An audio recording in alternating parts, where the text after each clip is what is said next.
എന്റെ യൂട്യൂബ് ചാനലിലേക്ക് ഏവർക്കും സ്വാഗതം. നമ്മൾ ഇന്ന് തുടരുന്നത് ഏറെ ആകാംക്ഷ നിറഞ്ഞ ശമ്പളമുള്ള വീട്ടമ്മ എന്ന കഥയുടെ അടുത്ത ഭാഗമാണ്. അധ്യായം 3. ഒറ്റപ്പെടലിന്റെ നാളുകൾ.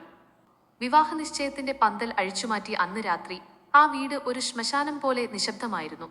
മുറ്റത്ത് ചിതറിക്കിടക്കുന്ന വാടിയ പൂക്കളും പകുതി വഴിയിൽ ഉപേക്ഷിച്ച അലങ്കാരങ്ങളും അഞ്ജലിയുടെ തകർന്ന സ്വപ്നങ്ങളുടെ അടയാളങ്ങളായിരുന്നു. ഉമ്മറത്തെ ചാരുകസേരയിൽ അച്ഛൻ സദാനന്ദൻ തളർന്നിരുന്നു. അദ്ദേഹത്തിന്റെ കണ്ണുകളിൽ ശൂന്യതയായിരുന്നു. മകളുടെ ഭാവി സുരക്ഷിതമാക്കാൻ കണ്ട സ്വപ്നങ്ങളെല്ലാം ഒരൊറ്റ നിമിഷം കൊണ്ട് ചീട്ടുകൊട്ടാരം പോലെ തകർന്നു വീണിരിക്കുന്നു. ബന്ധുക്കളെല്ലാം ഓരോരുത്തരായി പടിയിറങ്ങി. പോകുന്ന വഴിയിൽ അവർ എറിഞ്ഞ കുത്തുവാക്കുകൾ അഞ്ജലിയുടെ കാതുകളിൽ ഈയം ഉരുക്കിയൊഴിച്ചതുപോലെ തറച്ചുനിന്നു. ഇത്രയും വലിയൊരു ആലോചന കളഞ്ഞില്ലേ? ഇനി ഇവളെ ആര് കെട്ടാനാണ്? പഠിത്തം കൂടിയതിന്റെ അഹങ്കാരമാണിത്. സദാനന്ദന്റെ മാനം അവൾ തെരുവിൽ വലിച്ചെറിഞ്ഞു. അഞ്ജലി തന്റെ മുറിയിൽ ഇരുട്ടത്തിരുന്നു. അവളുടെ ഉള്ളിൽ കരച്ചിൽ വരുന്നുണ്ടായിരുന്നു. പക്ഷേ അത് പുറത്തേക്ക് വന്നില്ല. പ്രവീണിനെപ്പോലൊരു പുരുഷാധിപത്യ സ്വഭാവമുള്ള മനുഷ്യന്റെ കൂടെ ജീവിക്കുന്നതിനേക്കാൾ ഭേദം ഈ ഒറ്റപ്പെടലാണെന്ന് അവൾക്കുറപ്പായിരുന്നു. പക്ഷേ തന്റെ അച്ഛൻ അനുഭവിക്കുന്ന ഈ മാനസിക വേദന അവളെ വല്ലാതെ തളർത്തി. പിറ്റേന്ന് രാവിലെ പതിവ് പോലെ അഞ്ജലി ഓഫീസിലേക്ക് പോകാൻ തയ്യാറായി. ബാങ്ക് യൂണിഫോം അണിഞ്ഞ് ID കാർഡ് കഴുത്തിലിട്ട് അവൾ താഴേക്ക് വന്നപ്പോൾ അമ്മ തടഞ്ഞു. ഇന്ന് പോകണോ? നാട്ടുകാർ ഓരോന്ന് പറയും. നീ കുറച്ചു ദിവസം അവധിയെടുക്ക്. ഈ ചൂടൊന്ന് ആറട്ടെ. അഞ്ജലി അമ്മയുടെ കൈകൾ ചേർത്ത് പിടിച്ചു. അമ്മേ, ഞാൻ ഒരു തെറ്റും ചെയ്തിട്ടില്ല. ഒളിച്ചോടാൻ ഞാനൊരു കുറ്റവാളിയുമല്ല. ഞാൻ ഇന്ന് ജോലിക്ക് പോയില്ലെങ്കിൽ നാട്ടുകാർ വിചാരിക്കും ഞാൻ തോറ്റുപോയെന്ന്. എനിക്ക് എന്റെ ജോലിയിലാണ് ഇനി വിശ്വാസം. വീടിന് പുറത്തിറങ്ങിയപ്പോൾ അയൽവാസികളുടെ നോട്ടം അവൾക്ക് നേരിടേണ്ടി വന്നു. വഴിയരികിൽ നിന്നവർ പരസ്പരം അടക്കം പറയുന്നത് അവൾ കേട്ടു. ബസ്സിലും ബാങ്കിലും സ്ഥിതി വ്യത്യസ്തമായിരുന്നില്ല. ബാങ്കിലെ സഹപ്രവർത്തകർക്കിടയിൽ അവൾ ഒരു അത്ഭുത ജീവിയെപ്പോലെയായി. പലരും സഹതാപത്തോടെ നോക്കി, ചിലർ പരിഹാസത്തോടെ ചിരിച്ചു. അതിനിടയിലാണ് പ്രവീണിന്റെ ക്രൂരമായ അടുത്ത നീക്കം തുടങ്ങിയത്. അവൻ അഞ്ജലിയെ വെറുതെ വിടാൻ തയ്യാറല്ലായിരുന്നു. അഞ്ജലി ജോലി ചെയ്യുന്ന ബാങ്കിലെ റീജിയണൽ മാനേജർക്ക് പ്രവീൺ തന്റെ സ്വാധീനം ഉപയോഗിച്ച് ഒരു പരാതി നൽകി. അഞ്ജലിക്ക് മാനസിക നില തെറ്റിയിരിക്കുകയാണെന്നും അവൾ ബാങ്കിലെ കസ്റ്റമേഴ്സിനോട് മോശമായി പെരുമാറുന്നുവെന്നും അവൻ ആരോപിച്ചു. പ്രവീണിന്റെ സുഹൃത്തുക്കൾ സോഷ്യൽ മീഡിയയിൽ അഞ്ജലിയെ അപമാനിക്കുന്ന തരത്തിലുള്ള പോസ്റ്റുകൾ പ്രചരിപ്പിച്ചു. കരിയർ ഭ്രാന്ത് മൂത്ത പെണ്ണ് എന്ന തരത്തിൽ അവൾ സൈബർ ആക്രമണത്തിന് ഇരയായി. അന്ന് ഉച്ചയ്ക്ക് ബാങ്ക് മാനേജർ അഞ്ജലിയെ ക്യാബിനിലേക്ക് വിളിച്ചു. അഞ്ജലി, നിങ്ങളെക്കുറിച്ച് ചില പരാതികൾ വരുന്നുണ്ട്. പ്രവീൺ പ്രസാദ് എന്നൊരാൾ വിളിച്ച് ഒരുപാട് കാര്യങ്ങൾ പറഞ്ഞു. നിങ്ങളുടെ വ്യക്തിപരമായ പ്രശ്നങ്ങൾ ബാങ്കിന്റെ സൽപ്പേരിനെ ബാധിക്കുന്നുണ്ടോ? കുറച്ചു കാലം ലോങ് ലീവ് എടുക്കുന്നതിനെക്കുറിച്ച് നിങ്ങൾ ചിന്തിക്കുന്നുണ്ടോ? അഞ്ജലി പതറാതെ മാനേജറുടെ കണ്ണുകളിലേക്ക് നോക്കി പറഞ്ഞു. സാർ, എന്റെ കഴിഞ്ഞ 5 വർഷത്തെ സർവീസ് റെക്കോർഡ് നോക്കൂ. എന്റെ വ്യക്തിപരമായ ജീവിതം ഒരിക്കലും എന്റെ ജോലിയെ ബാധിച്ചിട്ടില്ല. എന്നെ തകർക്കാൻ ശ്രമിക്കുന്നവർ വ്യാജ പരാതികൾ നൽകുന്നുണ്ടാവാം. പക്ഷേ ഞാൻ ലീവ് എടുക്കില്ല. എന്റെ ജോലി എനിക്ക് വെറുമൊരു വരുമാനമല്ല, അതെന്റെ ആത്മാഭിമാനമാണ്. വൈകുന്നേരം വീട്ടിലെത്തിയ അഞ്ജലി കണ്ടത് അച്ഛൻ കരയുന്നതാണ്. പ്രവീണിന്റെ അമ്മ അച്ഛനെ ഫോണിൽ വിളിച്ച് അപമാനിച്ചിരിക്കുന്നു. നിന്റെ മകൾക്ക് ഇനിയൊരു വിവാഹം നടക്കില്ല. അവൾ തെരുവിൽ അലയും എന്നായിരുന്നു അവരുടെ ശാപം. അഞ്ജലി അച്ഛന്റെ അരികിലിരുന്നു. സങ്കടപ്പെടരുത്. പ്രവീണിന്റെ കൂടെ ഞാൻ പോയിരുന്നെങ്കിൽ അച്ഛൻ കാണുന്നത് എന്റെ ശവമടക്കായിരിക്കും. അതിനേക്കാൾ നല്ലതല്ലേ അച്ഛന്റെ കൂടെ ധീരമായി നിൽക്കുന്ന ഈ മകൾ?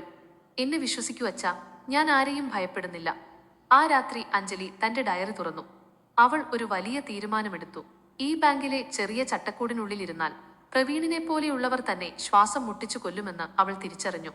അവൾ തന്റെ ലാപ്ടോപ്പ് തുറന്ന് ഫേസ്ബുക്കിൽ ഒരു കുറിപ്പെഴുതി. പ്രവീൺ പറഞ്ഞ ആ ശമ്പളമുള്ള വീട്ടമ്മ എന്ന വാക്കിന്റെ ക്രൂരതയും ഒരു പെണ്ണിന്റെ കരിയർ അവളുടെ അവകാശമാണെന്ന സത്യവും അവൾ ലോകത്തോട് വിളിച്ചു പറഞ്ഞു. എന്റെ കരിയർ മറ്റൊരാളുടെ സ്റ്റാറ്റസ് സിംബൽ അല്ല, അത് എന്റെ ഐഡന്റിറ്റിയാണ്. ഈ വരികൾ എഴുതി നിർത്തുമ്പോൾ അവളുടെ ഉള്ളിൽ പുതിയൊരു കരുത്ത് ജനിക്കുകയായിരുന്നു. ഒറ്റപ്പെടലിന്റെ ആ നാളുകൾ അവളെ തകർക്കുകയല്ല, പകരം വരാനിരിക്കുന്ന വലിയൊരു പോരാട്ടത്തിന് അവളെ പാകപ്പെടുത്തുകയായിരുന്നു. അഞ്ജലി തന്റെ മുറിയിലിരുന്ന് ഒരു വെള്ളക്കടലാസിലേക്ക് നോക്കി. അതിൽ മനോഹരമായ അക്ഷരങ്ങളിൽ അവൾ എഴുതി, റെസിഗ്നേഷൻ ലെറ്റർ. 5 വർഷം അവൾ ജീവശ്വാസം പോലെ സ്നേഹിച്ച, അഭിമാനത്തോടെ കൊണ്ടുനടന്ന ആ ബാങ്ക് ജോലി അവൾ ഉപേക്ഷിക്കാൻ പോവുകയാണ്. ബാങ്കിന്റെ ഫയലുകൾക്കിടയിലിരുന്നാൽ തന്റെ ചിറകുകൾ കരിഞ്ഞു പോകുമെന്ന് അവൾക്ക് തോന്നി തുടങ്ങിയിരുന്നു. പ്രവീണിന്റെ സ്വാധീനത്താൽ അവിടെ വന്ന ഓരോ വ്യാജ പരാതികളും സഹപ്രവർത്തകരുടെ ഒളിഞ്ഞുനോട്ടങ്ങളും അവളെ ശ്വാസം മുട്ടിച്ചു. ബാങ്ക് മാനേജർ പോലും അവളെ സംശയത്തോടെ നോക്കാൻ തുടങ്ങിയപ്പോൾ അവൾ തിരിച്ചറിഞ്ഞു, ഈ ചട്ടക്കൂടിനുള്ളിൽ ഇരുന്നാൽ അവൾക്ക് ഒരിക്കലും പ്രവീണിനെ തോൽപ്പിക്കാൻ കഴിയില്ല. അവൾ പതുക്കെ നടന്നു. അച്ഛൻ സദാനന്ദൻ ഉമ്മറത്ത് ഇരിക്കുന്നുണ്ടായിരുന്നു. അച്ഛാ, ഞാൻ ബാങ്കിലെ ജോലി രാജിവെച്ചു. ഇന്ന് ഞാൻ എന്റെ അവസാനത്തെ ഒപ്പിട്ട് വന്നു. സദാനന്ദൻ ഞെട്ടിപ്പോയി. അദ്ദേഹത്തിന്റെ കണ്ണുകളിൽ ഭയം നിഴലിച്ചു. മോളെ, നീ എന്താ ഈ കാണിക്കുന്നത്? വിവാഹം മുടങ്ങി, നാട്ടുകാർ ഓരോന്ന് പറയുന്നു. അതിന്റെ കൂടെ ഈ സുരക്ഷിതമായ ജോലിയും കൂടി കളഞ്ഞാൽ നീ എങ്ങനെ ജീവിക്കും? നിനക്ക് ഭ്രാന്തായോ മോളെ? വേറെ എവിടെ ജോലി കിട്ടാനാണ്? അമ്മ അടുക്കളയിൽ നിന്ന് ഓടി വന്നു. അഞ്ജലി, നിന്റെ അഹങ്കാരം അതിരുവിടുകയാണ്. പെണ്ണുങ്ങൾ പണിക്ക് പോകുന്നത് തന്നെ വലിയ കാര്യമാണ്. അതിനിടയിൽ ഈ സാഹസം എന്തിനാണ്? നീ ആ പ്രവീണിനോട് ഒന്ന് മാപ്പ് പറഞ്ഞ് ആ ബന്ധം ശരിയാക്കിയിരുന്നെങ്കിൽ ഇതൊന്നും സംഭവിക്കില്ലായിരുന്നു. അഞ്ജലി ശാന്തമായി പറഞ്ഞു. അമ്മേ, അച്ഛാ, ഇത് അഹങ്കാരമല്ല. പ്രവീണിനെ പോലെയുള്ളവർക്ക് എന്റെ ജോലി വെറുമൊരു സ്റ്റാറ്റസ് ആണ്. ബാങ്കിലിരുന്നാൽ എനിക്ക് ഒരു പരിധിയിൽ കൂടുതൽ വളരാൻ കഴിയില്ല. എനിക്ക് സ്വന്തമായി എന്തെങ്കിലും ചെയ്യണം. എന്നെപ്പോലെ ചതിക്കപ്പെട്ട വീടിനുള്ളിൽ ശ്വാസം മുട്ടുന്ന ആയിരക്കണക്കിന് സ്ത്രീകൾക്ക് വേണ്ടി എനിക്ക് സംസാരിക്കണം. എന്റെ സ്വപ്നങ്ങൾ ആർക്കും വിൽക്കാനുള്ളതല്ല. എനിക്ക് പണം സമ്പാദിക്കുക എന്നതിനേക്കാൾ പ്രധാനം എന്റെ ആത്മാഭിമാനം നിലനിർത്തുക എന്നതാണ്. അന്ന് രാത്രി അഞ്ജലി തന്റെ ലാപ്ടോപ്പ് തുറന്നു. അവൾ ഒരു ഫേസ്ബുക്ക് പോസ്റ്റ് എഴുതി. അത് വെറും ഒരു പോസ്റ്റ് ആയിരുന്നില്ല, മറിച്ച് അവളുടെ ആത്മാവിന്റെ തേങ്ങലായിരുന്നു. പ്രവീൺ പറഞ്ഞ ആ ശമ്പളമുള്ള വീട്ടമ്മ എന്ന വാക്കിന്റെ ക്രൂരതയും ഒരു പെണ്ണിന്റെ കരിയർ അവളുടെ സ്വത്വമാണെന്ന സത്യവും അവൾ ലോകത്തോട് വിളിച്ചു പറഞ്ഞു. എന്റെ ശമ്പളം എന്റെ സ്വാതന്ത്ര്യമാണ്, അത് മറ്റൊരാളുടെ അധികാരമല്ല. ഒരു പെണ്ണിന്റെ ജോലി മറ്റൊരാൾക്ക് സമൂഹത്തിൽ ഷൈൻ ചെയ്യാനുള്ള പദവിയല്ല. ഈ വരികളോടെ അവസാനിച്ച ആ പോസ്റ്റ് മണിക്കൂറുകൾക്കുള്ളിൽ സോഷ്യൽ മീഡിയയിൽ ഒരു വലിയ കൊടുങ്കാറ്റായി മാറി. പിറ്റേന്ന് രാവിലെ അഞ്ജലി ഉണർന്നപ്പോൾ അവളുടെ ഫോൺ സ്തംഭിച്ചു പോയിരുന്നു. ആയിരക്കണക്കിന് ഷെയറുകളും കമന്റുകളും. ലോകത്തിന്റെ വിവിധ ഭാഗങ്ങളിൽ നിന്ന് സ്ത്രീകൾ അവൾക്ക് സന്ദേശങ്ങൾ അയച്ചു. ഗൾഫിലെ ചൂടിൽ ജോലി ചെയ്യുന്ന നഴ്സുമാർ, അമേരിക്കയിലെ IT കമ്പനികളിൽ ജോലി ചെയ്യുന്ന മലയാളി പെൺകുട്ടികൾ, സ്വന്തം വീട്ടിൽ ഭർത്താവിന്റെയും വീട്ടുകാരുടെയും കുത്തുവാക്കുകൾ കേട്ട് കഴിയുന്ന വീട്ടമ്മമാർ, എല്ലാവരും അവൾക്ക് പിന്തുണ പ്രഖ്യാപിച്ചു. അതിനിടയിലാണ് ആ അപരിചിതമായ നമ്പറിൽ നിന്ന് ഒരു ഫോൺ കോൾ വന്നത്. ഹലോ, അഞ്ജലിയാണോ? ഞാൻ രശ്മി നായർ. അഞ്ജലി ഒന്ന് ഞെട്ടി. കേരളത്തിലെ പ്രമുഖരായ വനിതാ സംരംഭകരിൽ ഒരാളാണ് രശ്മി നായർ. ലക്ഷക്കണക്കിന് സ്ത്രീകൾക്ക് തൊഴിൽ നൽകുന്ന ഒരു വലിയ ഗ്രൂപ്പിന്റെ ഉടമ. അഞ്ജലി, നിന്റെ ഫേസ്ബുക്ക് പോസ്റ്റ് ഞാൻ വായിച്ചു. നിന്റെ ആർജവം എനിക്കിഷ്ടപ്പെട്ടു. കൊച്ചിയിൽ എന്റെ കമ്പനിയിൽ എനിക്കൊരു ചീഫ് ഫിനാൻഷ്യൽ ഓഫീസറെ വേണം. അതിനേക്കാൾ ഉപരി നമ്മൾ സ്ത്രീകൾക്കായി ഒരു പുതിയ സ്റ്റാർട്ടപ്പ് തുടങ്ങാൻ പോവുകയാണ്. സ്വയം എന്നാണ് അതിന്റെ പേര്. നിനക്ക് താല്പര്യമുണ്ടെങ്കിൽ നാളെ കൊച്ചിയിലേക്ക് വരൂ, നമുക്ക് ഒരുമിച്ച് പോരാടാം. അഞ്ജലിയുടെ കണ്ണുകൾ നിറഞ്ഞു. ഇരുട്ടിൽ ഒരു മിന്നൽ വെളിച്ചം കണ്ടതുപോലെ അവൾക്ക് തോന്നി. അവൾ ആ രാത്രി തന്നെ ബാഗ് പാക്ക് ചെയ്തു. അച്ഛന്റെയും അമ്മയുടെയും അനുഗ്രഹം വാങ്ങാൻ അവൾ ചെന്നപ്പോൾ അവർക്ക് ഇപ്പോഴും ആശങ്കയായിരുന്നു. എങ്കിലും അഞ്ജലിയുടെ കണ്ണിലെ ആ നിശ്ചയദാർഢ്യം കണ്ടപ്പോൾ അവർക്കൊന്നും തടയാൻ കഴിഞ്ഞില്ല. അച്ഛൻ അവളുടെ തലയിൽ കൈവച്ചു.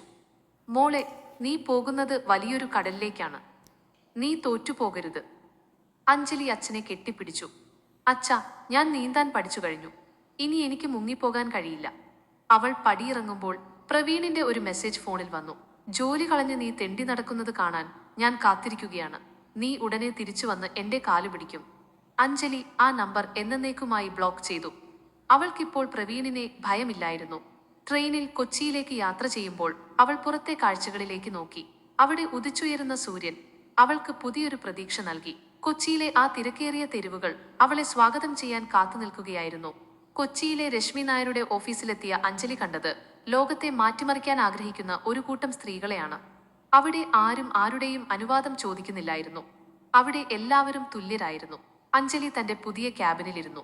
ജനാലയിലൂടെ പുറത്തെ നഗരവെളിച്ചം നോക്കി അവൾ ഉറപ്പിച്ചു പറഞ്ഞു, ഇന്നു മുതൽ ഞാനൊരു ശമ്പളമുള്ള വീട്ടമ്മയല്ല, ഞാൻ എന്റെ ജീവിതത്തിന്റെ ശില്പിയാണ്.